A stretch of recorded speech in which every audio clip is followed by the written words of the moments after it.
አብዛኛው ሰው ሞት ለሁሉም ሰው እኩል ነው ብሎ ያስባል። ነገር ግን ይሄ ሰውዬ የሞተው እንደ ማንኛውም ሰው አልነበረም። በእርግጥም ሞት እንኳን እሱን ለመቀበል የተጸየፈው ይመስል ነበር።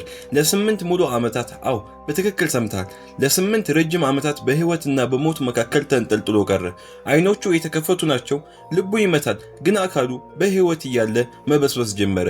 ሐኪሞች ይጨነቃሉ፣ ቤተሰቦች ይፈራሉ፣ ዓለም ሙሉ በጥቅስ ይደነቃል።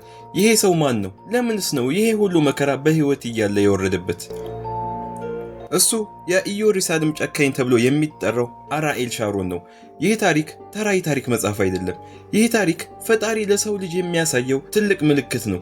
አንድ ሰው ስልጣን ስላገኘ፣ መሳሪያ ስላነሳ የፈለገውን ንጹህ ደም ማፍሰስ ይችላል ወይስ እያንዳንዱ ጠብታ ደም ዋጋው በመጨረሻ ይከፍላል?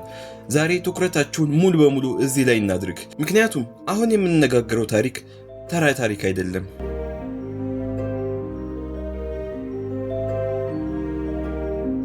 ወዳጄ ታሪኩን ከስሩን ጀምሮ ይሄ ሰው ማን ነው? ከየት ነው የመጣው? አራኤል ሻሮን የተወለደው በ1928 እንደ አውሮፓውያን አቆጣጠር በፊሊስጤም ምድር ላይ ነበር። አባቱና እናቱ ከራሺያ የመጡ አይሁዶች ነበሩ። ገና በልጅነቱ የሌሎች ልጆች ጨዋታ አይስበውም ነበር። በእጁ እንጨት ይዞ የወታደር ጨዋታ መጫወት፣ ሰዎችን ማዘዝና ጠበኛ መሆን ይወድ ነበር። በቃ ገና በ14 ዓመቱ ነበር መሳሪያ የታጠቀ ሚሊሻ ቡድን ውስጥ የገባው። አስበው፣ ገና ሕፃን በሆነበት በ14 ዓመቱ። ልጅነቱን በሰላም በትምህርት ወይም በፍቅር አልመራም። በጭካኔ በውጊያና በደም መፍሰስ ውስጥ ነበር ያደገው። በሰራዊቱ ውስጥ ያሉት ጓደኞቹ እንኳን ይፈሩት ነበር። ምክንያቱም እሱ ለህግ፣ ለደንብ ወይም ለሰዎች ህይወት ደንታ አልነበረውም። ያስበውን ነገር ለማድረግ ከመንገዱ የሚቆመውን ማንኛውም ነገር ያጠፋል። ለዚህ ነው በጊዜው ሰዎች ቡልዳዘር የሚል ቅጽል ስም የሰጡት። ቡልዳዘር ማለት ምን ማለት እንደሆነ ልንገራችሁ። መንገድ ላይ ያገኘውን ነገር ሁሉ እየገፋ እያፈረሰ የሚሄድ ትልቅ ማሽን ማለት ነው። አራኤል ሻሮንም በህይወቱ እንደዛው ነበር። በሰዎች ህይወት በንጹሃን እንባ ላይ እየረገጠ ወደ ላይ ለመውጣት የሚሮጥ አደገኛ ሰው። ግን ጥያቄው ይህ ሰው ለምን እንደዚህ አይነት ጥላቻ ልብ ሊኖረው ቻለ? ሻሮን አእምሮ ውስጥ አንድ ነገር ብቻ ነበር የሚታየው፣ ስልጣን፣ ኃይል እና የበላይነት መሆን። ለዚህ ነው ዓላማው ደግሞ ፍልስጤማውያንን እንደ ትልቅ ጥላት ያያቸው ነበር። በሰላም መኖር የሚባል ነገር በአእምሮ ውስጥ የለም። በወታደርነት ህይወቱ ብዙ ውጊያዎችን መርቷል፣ የብዙዎችን ህይወት ቀጥፏል። ከጊዜ ወደ ጊዜ በሰራዊቱ ውስጥ ወደ ላይ ወጣ። በመጨረሻም የሀገሪቱ የጦር አዛዥና የመከላከያ ሚኒስትር ሆነ። ስልጣን ሲያገኝ ደግሞ ጭካኔነቱ በእጥፍ ጨመረ። አሁን ማንንም አይፈራም። ምንም አይነት ታንክና መሳሪያ አይመልሰውም። በ1982 በህይወቱ ትልቁንና እጅግ አሰቃቂውን አደጋ የሚያደርስበት አጋጣሚ መጣ። ያ ቀን በዓለም ታሪክ ውስጥ በፍጹም የማይረሳ የሺዎች ንጹሃን እንባ የፈሰሰበት ጥቁር ቀን ነበር። ታዲያ በዚያ ቀን አራኤል ሻሮን ምን አደረገ? ያ ሁሉ ንጹህ ህዝብ በአንድ ጀንበር እንዲያልቅ ያደረገው አደገኛ ውሳኔ ምንድን ነው? እንደ አውሮፓውያን አቆጣጠር 1982 ነበር። ቦታው ሊባኖስ ቤይሩት ከተማ ውስጥ። በዚያ ቦታ ሳብራና ቫቲላ የሚባሉ ሁለት የስደተኞች ካምፖች ነበሩ። እነዚህ ካምፖች ውስጥ የሚኖሩት ማን እንደሆኑ ታውቃላችሁ? ከቤታቸውና ከሀገራቸው የተፈናቀሉ ደካማ አዛውንቶች፣ እናቶችና ትንንሽ ህፃናት ልጆች ብቻ ነበሩ። ምንም አይነት መሳሪያ የላቸውም። ምንም አይነት ጥቃትን መመከት አይችሉም። በዚያን ጊዜ የመከላከያው ሚኒስትር የነበረው ሻሮን ጦሩን አዞ እነዚህን ካምፖች በሰራዊት ከበበ። ምንም አይነት ሰው እንዳይወጣ፣ ምንም አይነት እርዳታ እንዳይገባ መንገዱን ሙሉ በሙሉ ዘጋው። ከዚያስ ምን ሆነ? ሻሮን ራሱ በቀጥታ እጁን ሳያቆሽሽ ሌሎችን ጨካኝ ታጣቂዎችን ወደ ካምፑ እንዲገቡ በር ከፈተላቸው። በዚያች አጸያፊ ሌሊት ሰማዩ በብርሃን ጥይቶች እየበራ፣ ጥቁር ጨለማ፣ ንጹሃን የተቃጠሉና የጩኸት ድምፅ ተሞላ። እና ይህ ጭፍጨፋ ለአንድ ቀን አልነበረም፣ ለሁለት ቀንም አልነበረም፣ ለ3 ሙሉ ቀናት ተካሄደ። አስበው፣ ከ3000 በላይ የሚሆኑ ንጹሃን ሰዎች በአንድ ጀንበር ታረዱ። ወለሉ በሙሉ በደም ተሸፈነ። የህፃናት ጩኸት አየሩን ሞላው። ሻሮን ግን ይሄ ሁሉ ሲሆን ከሩቅ ሆኖ በቴሌስኮፕ ይመለከት ነበር። ምንም አይነት የርህራሄ ስሜት በልቡ አልነበረም። ዓለም በሙሉ ይህን ሰምቶ ደነገጠ። የተባበሩት መንግስታት ድርጅት ይህ ትልቅ የዘር ማጥፋት ወንጀል ነው ሲል ጮኸ። በመላው ዓለም ያሉ ሰዎች በቁጣ ተነሱ። ግን ሻሮን ምንም አልመሰለውም። እኔ ሀገሬን ነው የጠበቅኩት እያለ በኩራት ተናገረ። የሺዎች ንጹሃን እንባ ግን ወደ ሰማይ ይጮህ ነበር። ታዲያ አላህ ይህንን ሁሉ ወንጀል ዝም ብሎ ያያል ብለህ ታስባለህ?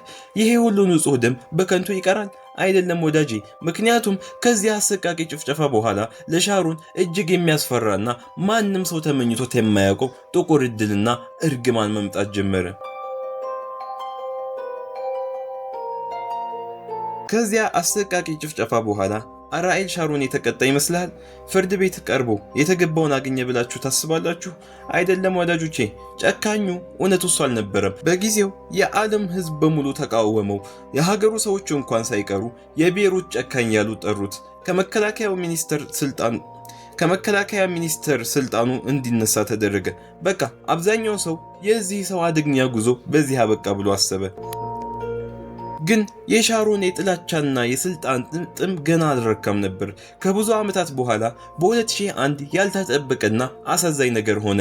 ያ በሺዎች የሚቆጠሩ ንጹሃን ደም እጁ ላይ ያለ ሰው የሀገሪቱ ትልቅና ከፍተኛ ስልጣን ላይ ወጣ። አራኤል ሻሮን የሀገሪቱ ጠቅላይ ሚኒስተር ሆነ። አስበው፣ በሺዎች የሚቆጠሩ እናቶች አልቅሰው የህፃናት ህይወት ጠፍቶ፣ እሱ ግን የወርቅ ዘውድ ተደፍቶ በቤተ መንግስት ውስጥ መኖር ጀመረ። በዚያን ጊዜ ብዙ ሰዎች ፍትህ የታለ?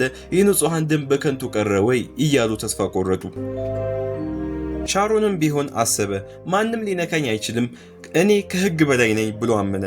በእጁ ትልቅ ሰራዊት አለ፣ አቶሚክ ቦምብ አለ፣ የዓለም ሀያላን ሀገራት ከጀርባው አሉ። ምንም የሚያስፈራው ነገር ያለ አይመስለውም ነበር። ግን የተደበቀው እውነት ምን እንደነበር ታውቃላችሁ? ሰው ምንም ያህል ሀያል ቢሆን፣ ምንም ያህል ጉረኛ ቢሆን የመጨረሻው ፍርድ የሚሰጠው በሰው ልጅ አይደለም። አላህ ዝም ይላል፣ ግን በፍጹም አይረሳም። የእያንዳንዱ ንጹህ ህፃን እንባ፣ እያንዳንዱ እናት ሰቆቃ በሰማይ ላይ ይጻፍ ነበር። ሻሮን በስልጣኑ ማጫ ላይ ሆኖ በሚስቅበት በኩራት በሚራመድበት በዚያ ወቅት ከምንም በላይ የሚያስፈራ በምንም አይነት ገንዘብና መሳሪያ ሊቆም የማይችል ጥቁር መቅሰፍት ወደ እሱ እየመጣ ነበር። ታዲያ ያ አልበገሬው ቡልዳዘር የተባለው አደገኛ ሰው በድንገት ምን አጋጠመው? ዓለምን በሙሉ ያስደነገጠው ያ ትልቁ መቅሰፍት እንዴት አድርጎ ሰበረው? እንደ አውሮፓውያን አቆጣጠር በ2006 አራኤል ሻሮን በስልጣኑ ጫፍ ላይ እያለ በድንገት ያልተጠበቀ ነገር ሆነ። በሺዎች የሚቆጠሩ ታንኮች ያላቆሙት፣ ትልልቅ ሀገራት ያልመለሱለት ያ ቡልዳዘር በአንድ አነስተኛ አእምሮ ውስጥ ባለች የደም ስር ተሰበረ። በአእምሮ ውስጥ ከባድ ደም መፍሰስ አጋጠመው። ሆስፒታል በፍጥነት ተወሰደ። የዓለም ምርጥ የሚባሉ ሐኪሞች ተሰበሰቡ። አደገኛና ረጅም ቀዶ ጥገና ተደረገለት። ግን ምንም ማድረግ አልተቻለም። ሻሮን ወደ ከባድ ኮማ ውስጥ ገባ። ታዲያ እዚህ ላይ ነው ትልቁና የሚያስፈራው ነገር የሚጀምረው። ሻሮን አልሞተም፣ በተመሳሳዩም አልዳንም። በህይወትና በሞት መካከል ተንጠልጥሎ ቀረ። አስበው፣ ለ8 ሙሉ ዓመታት፣ ለ8 ረጅም ዓመታት አልጋ ላይ ተኝቶ ቀረ። አይኖቹ የተከፈቱ ናቸው። ልቡ ይመታል፣ ግን መንቀሳቀስ አይችልም። መናገር አይችልም። ምግብ የሚመገበው በቱቦ ነበር። የሚተነፍሰው በማሽን ነበር። ይባስ ብሎ ደግሞ በህይወት እያለ አካሉ መበስበስ ጀመረ። ሐኪሞች አካሉ እንዳይበሰብስ ሊያደርጉት የሚችሉትን ነገር ሁሉ አደረጉ፣ ግን አልተሳካላቸውም። የሰውነቱ ክፍሎች እየሞቱ እየበሰበሱና ጠረኑ እየተቀየረ መጣ። ያ ኩሩ በሰው ላይ ይስቅ የነበረው ሰው አሁን በራሱ አካል ውስጥ እስረኛ ሆነ። መሞት ይፈልጋል፣ ግን ሞት አይመጣም። መዳን ይፈልጋል፣ ግን መድኃኒት የለውም። አላህ ለ8 ዓመታት በህይወት እያለ የፈጸመውን የጭካኔ ዋጋ እንድንመለከት አደረገን። በሺዎች የሚቆጠሩ እናቶች ልጆቻቸውን ሲያጡ የተሰማቸውን ህመም እሱ ለ8 ዓመታት እያንዳንዷን ሰከንድ በዝምታ ተቀበለው። ምንም ያህል ገንዘብ፣ ምንም ያህል ኃይልና ሰራዊት ቢኖረው ከዚህ አሰቃቂ ፍርድ ሊያድነው አልቻለም። በመጨረሻም በ2014 ከ8 ዓመታት አሰቃቂ መከራ በኋላ ነፍሱ ከአካሉ ተለየች።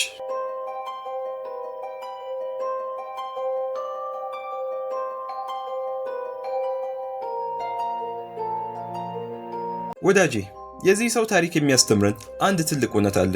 በዚህ ምድር ላይ ምንም ያህል ሀብታም ብትሆን፣ ምንም ያህል ስልጣን ቢኖርህ፣ ወይም በሺዎች የሚቆጠሩ ሰራዊት ከጀርባህ ቢቆሙ፣ መጨረሻህ ግን ከፈጣሪ እጅ አያመልጥም። አራኤል ሻሮን በህይወቱ ዘመን ሰዎችን ያሰቃየበት፣ ንጹሃንን የገደለበትና በሰው እንባ ላይ የተጫወተበት ጊዜ እንደማያልቅ አስቦ ነበር። ግን መጨረሻው ምን ሆነ? ለ8 ረጅም ዓመታት በህይወትና በሞት መካከል ተንጠልጥሎ ሲሰቃይ ያ ሁሉ ታንክ፣ ያ ሁሉ ስልጣንና ገንዘብ አንድ ሰከንድ እንኳን ሊረዱት አልቻሉም። ይህ ታሪክ የሚያሳየን በሰው ላይ የምናደርገው መልካምም ሆነ መጥፎ ነገር ሁሉ ወደ እኛ ተመልሶ እንደሚመጣ ነው። የሰው ደም አይደርቅም፣ የእናት እንባ በከንቱ አይፈስም። ስለዚህ ወዳጄ በህይወትህ ውስጥ ስልጣን፣ ገንዘብ ወይም ጉልበት ሲኖርህ በፍጹም እንዳትጎራ። ሰዎችን አክብር፣ መልካም ነገር አድርግ፣ ለደካሞች እዘን። ምክንያቱም መጨረሻችን የሚለካው ባከማችነው ሀብት ሳይሆን ለሰዎች ባሳየነው ርህራሄና ፍቅር ነው። አሁን ጥያቄ ወደ እናንተ ልመልሰው። የአራኤል ሻሮን መጨረሻው ለሰው ልጅ ትልቅ ትምህርትና የፈጣሪ ፍርድ ነው ብለህ ታምናለህ ወይስ የተራ አጋጣሚ ይመስልሃል? ሐሳባችሁን ከታች ኮሜንት ላይ ጻፉልኝ። ቪዲዮውን ከወደዳችሁት ላይክ እና ሼር ማድረጋችሁን እንዳትረሱ። በሌላ አስደናቂና ታሪክ እስክንገናኝ ድረስ ሰላም ሁኑልኝ። ሰብስክራይብ እያደረጋችሁ ጠብቁኝ።